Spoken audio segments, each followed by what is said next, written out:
Hello, my name's Pam Hernandez. I have my own executive coaching leadership development company called The Right Reflection.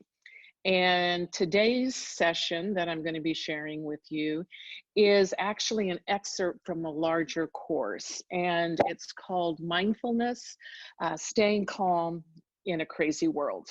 And I certainly understand that things have gotten a lot crazier the last several weeks. Um, Before we get into talking about mindfulness, though, I think we need to talk about mindlessness. So I'm going to share my screen with you. And I'm sure you've all heard the term before, and perhaps you even practice some different meditation practices and have heard a number of things about mindfulness. I actually think mindfulness is best understood if we first talk about mindlessness. Oops, hang on. So, as I read through these, have you felt any of these even more so in the last few weeks? Mindlessness is rushing through activities without being attentive to them. Breaking or spilling things because of careless inattention or thinking of something else. Has your brain been somewhere else? I know I do this a lot, and all of a sudden I'll have a bruise on my leg and I go, where did that come from? Well, I obviously wasn't paying attention to what I should have. Failing to notice subtle feelings of physical tension or discomfort. Finding ourselves preoccupied with the future or the past.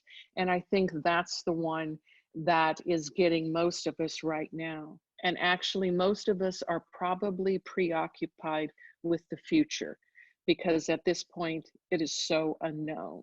How long is this going to last? How am I going to be affected?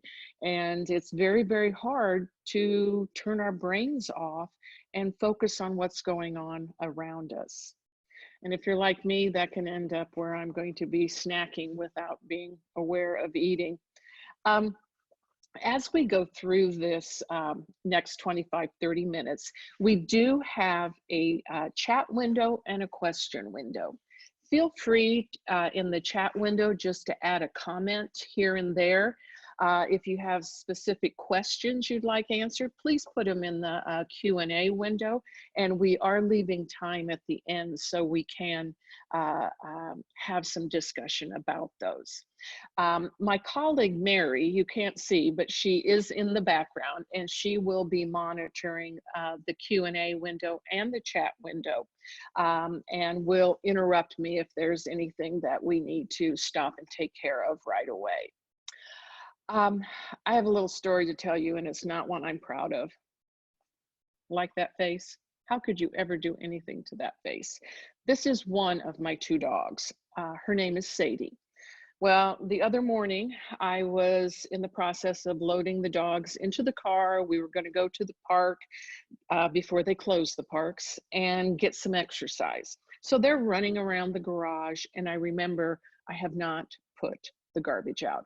And garbage pickup comes very early, so I'm hauling out the recycle and the trash and everything. And so I pick Sadie up and I put her in the car.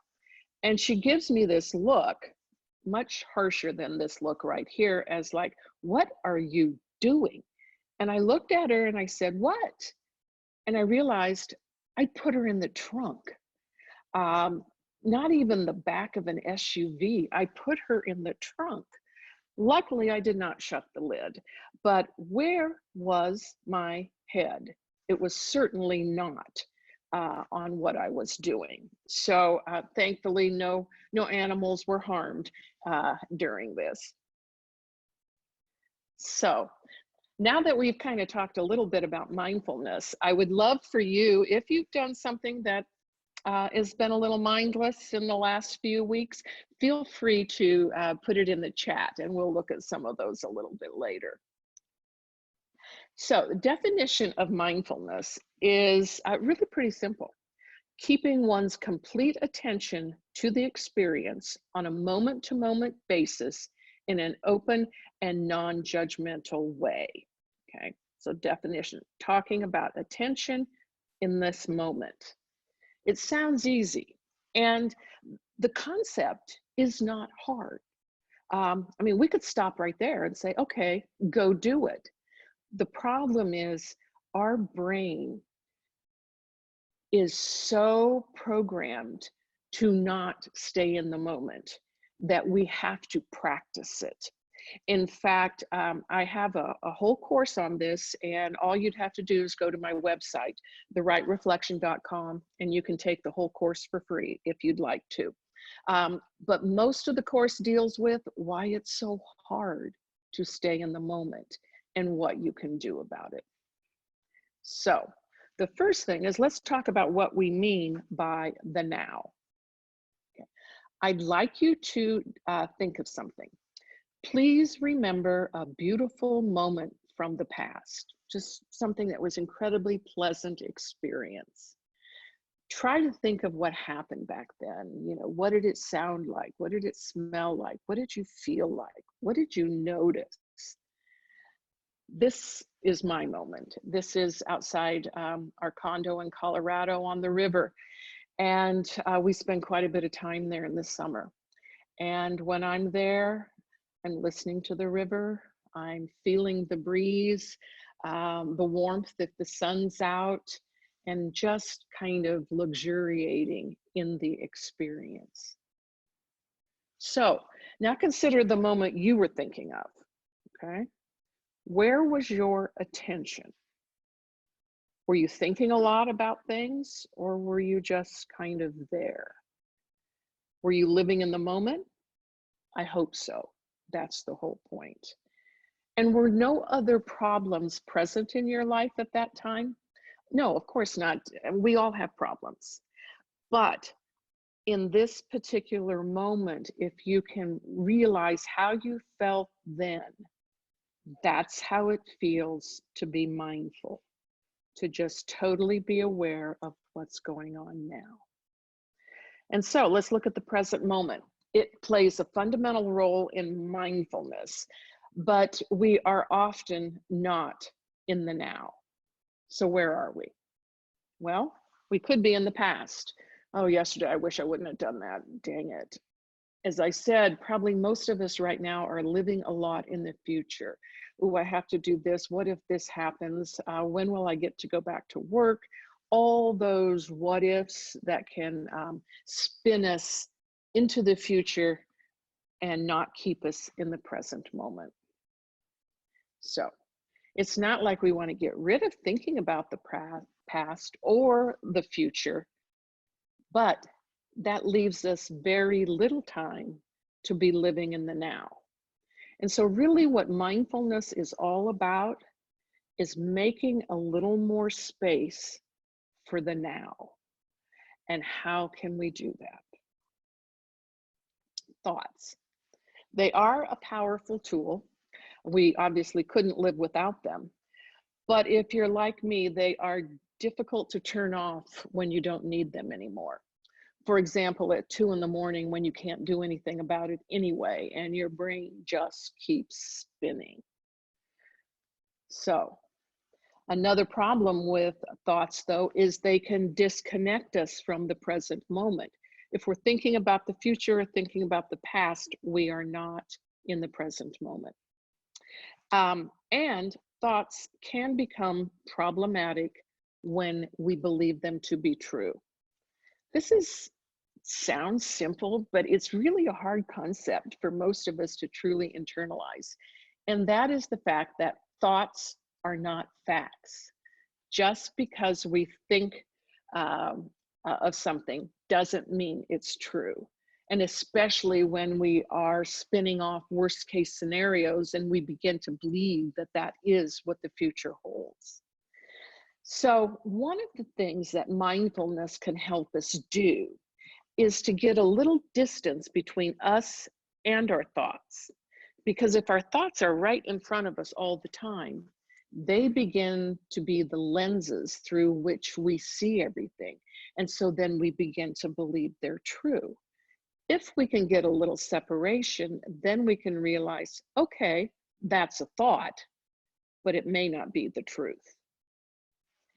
And in this moment, there is seldom a problem. Let me explain that, because I think most of us would say, hey, wait, the world is in a problem right now, and we are. But if you are in this very moment right now, you are hooked up to a computer, you're watching me talk and looking at some slides, there is no crisis in this moment right now. And so the more we can bring ourselves back to the moment, the more we can get out of our heads, and the more we can see things as they truly are. So it all boils down to controlling our attention and our focus. So if you can think of your attention, your focus, as being like a flashlight, okay, and it's on your head, your attention is actually in your control.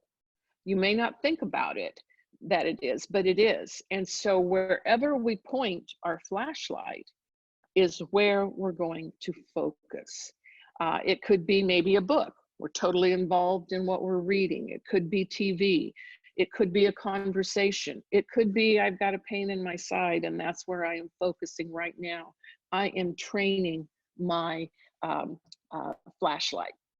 And my thoughts, which is where we spend a lot of time focusing our attention. So there is the one which demands attention. It can be thoughts, it can be something external, but it's saying, flashlight, flashlight, look at me, pay attention to me. And we think we don't have a choice about where we point that one. It could be an emotion, it could be a thought, it could be a sound, it could be a TV commercial, but everything is begging for our attention. And then there is us, the ones who regulate attention. And it's by being mindful that we can be intentional about where we focus our flashlight. And that's really what mindfulness is training your flashlight to focus on the now. You know, thoughts.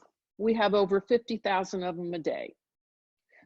They're very handy. They can be creative. They can give us new ideas. I mean, we couldn't live without thoughts and making plans. The problem is they can be problematic, especially if our thoughts are worrying thoughts, as the present situation probably makes us worry a lot.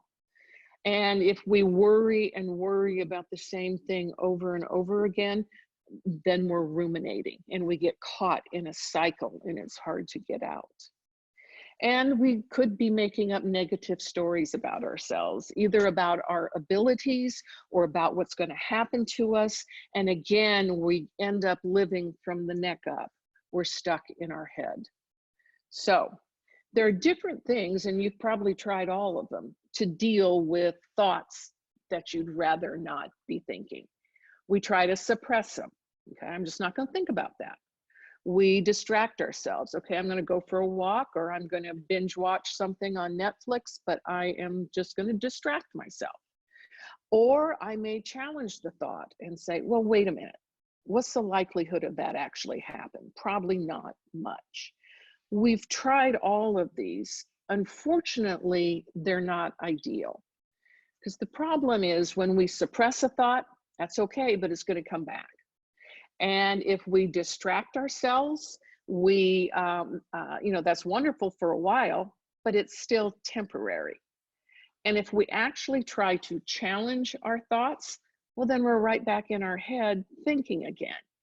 And the problem with all this is that we are struggling. And the struggle is just one more thing. So how can we do this mindfully? Well, instead of those things on the previous slide, if we can learn to observe our thoughts. Okay, I'm having them, they're out there, but perhaps I take them a little less seriously. Because remember, we said thoughts are not facts. And then, yeah, I have that thought. I'm not going to try to suppress it, but I'm going to let it go. And in these kinds of reactions, then we don't have the struggle. So how do we do this though? There we are thinking away. And when we're thinking, we're putting our flashlight of attendance on our thoughts. Now, the way to get out of our heads is to turn that flashlight to another place and another point that we can come back to. And we call that point an anchor. There are lots of things that can be an anchor, and we're going to return to this anchor over and over again. Some examples of anchors can be our breath, our body, an object, a sound, a smell. Any of those things in your own mindfulness practice can become an anchor. I use the breath, and if you look up my course on that, I use the breath throughout the course because I like it because our breath is always with us, okay? And it's always right in front of us. And so we can bring our attention back when we see it wandering to watching our breath. And what I mean by watching your breath is really just taking your internal flashlight and focusing it on the air going in and the air going out. And all of a sudden, even if you're over here and you say, okay, back to my breath, and you watch that breath and you come back to it. Now, 2 seconds later, you'll probably be back in your head. That's why it's very easy, but it takes a lot of practice because our brains don't want to focus that way. They want to send us off in every direction possible. So when we're mindfully dealing with our thoughts, we take our attention instead of on our head and our thoughts down into watching our breath, and that is our anchor. Okay? And we can observe our thoughts. It's not like you try to suppress them. It's not like you try to get away from them, but you observe them, and then when you feel yourself moving back off, back to the breath. I must admit, I use this quite a bit at night. If I wake up in the middle of the night and have difficulty getting back to sleep, I will come back to the breath. Oftentimes I'm probably good for 3 or 4 and then my brain's off again. Don't get mad at yourself, but just bring it back to the breath. And usually 3 or 4 of those times and I'm asleep. So just a way of coming back and being detached from those thoughts. Oftentimes, you know, people will talk about meditation and they will talk about mindfulness. And meditation, and many of you may have meditation practices, and there are lots of great online resources for meditation. Some apps, Headspace is a great one, Calm is a great one. A number of my clients use Insight Timer. And if you go to my website and take the course, I have some you can download and listen to that will help you become more mindful. So when we are meditating, we are in a quiet place and we are focusing our thoughts and meditating. So we are definitely mindful when we're meditating, but we can be mindful, and our goal is to be mindful throughout the day. We can be mindful when we're loading the dishwasher. I know oftentimes when I'm loading the dishwasher, you know, I'm thinking a million different things, etc. I'll walk into the pantry and I'll go, why did I come in here? I obviously was being mindless again. So if I'm going to be mindful while I load the dishwasher, I will be very mindful of, oh, the dishes feel hot. They're already clean. They've just come through. I can feel the texture. By forcing myself to put the focus on what I'm doing right now, it'll keep me from being so mindless and hopefully keep me from putting my dog in the trunk. many, many years ago when I was on maternity leave with my first child, I realized that I was being mindless when I went to the cupboard, opened the cupboard, and found an ice cube tray of water sitting there. It was like, okay, sleep deprivation has done its work, and I certainly was mindless. So the thing to really remember about mindfulness, it's not difficult, but it takes practice. And in fact, the majority of my course on mindfulness is really about all the things that get in our way of being mindful. Automatic patterns, judgment, having mind traps, all those things that keep us from being mindful. And in any day and age, mindfulness is a huge gift, especially with what we're going through now. I think it can be life-saving, that we have something that we can come back to.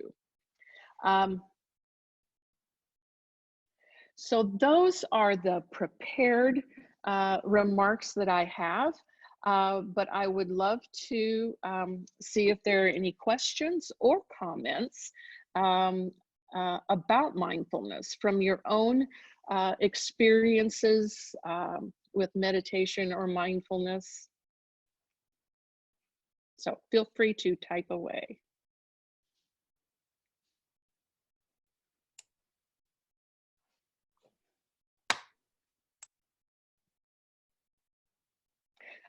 I introduced Mary, my colleague, and Mary, have you found yourself doing any of these lately?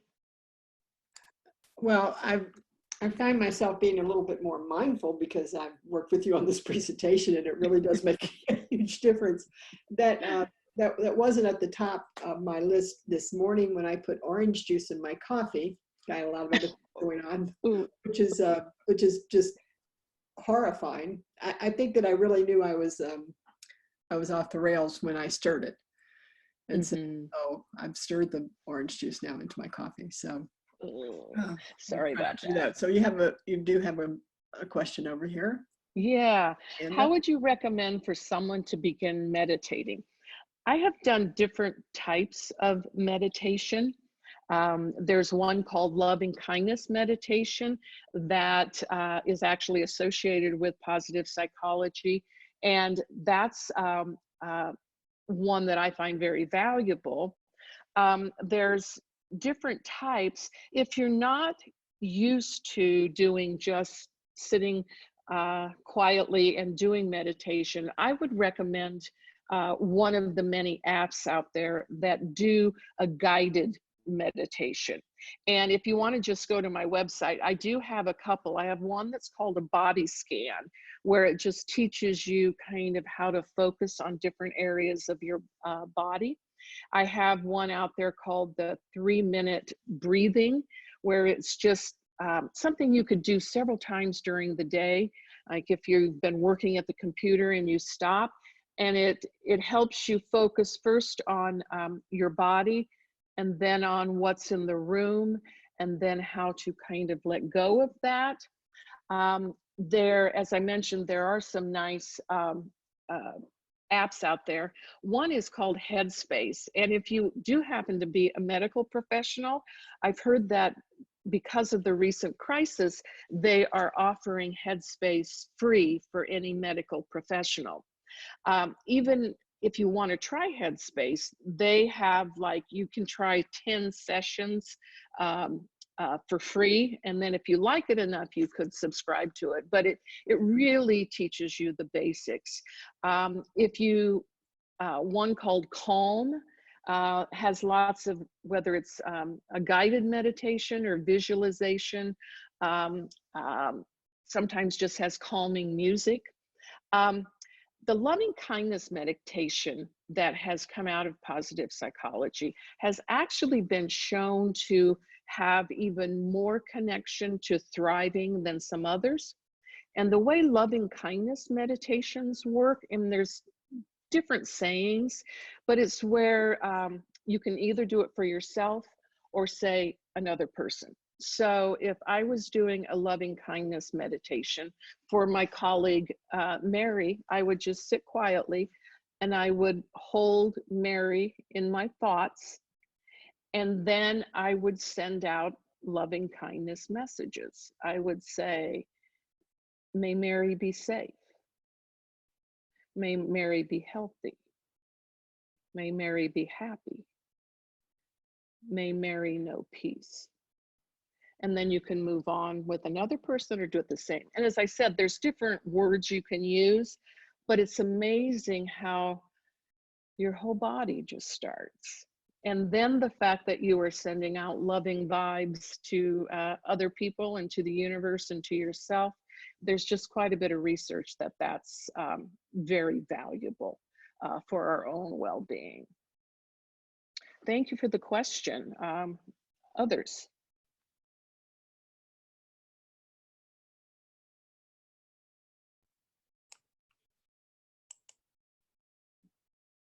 Okay.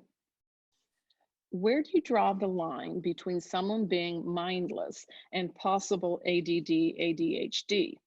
Oppositely, how do you draw the line between someone being mindless versus being a planner?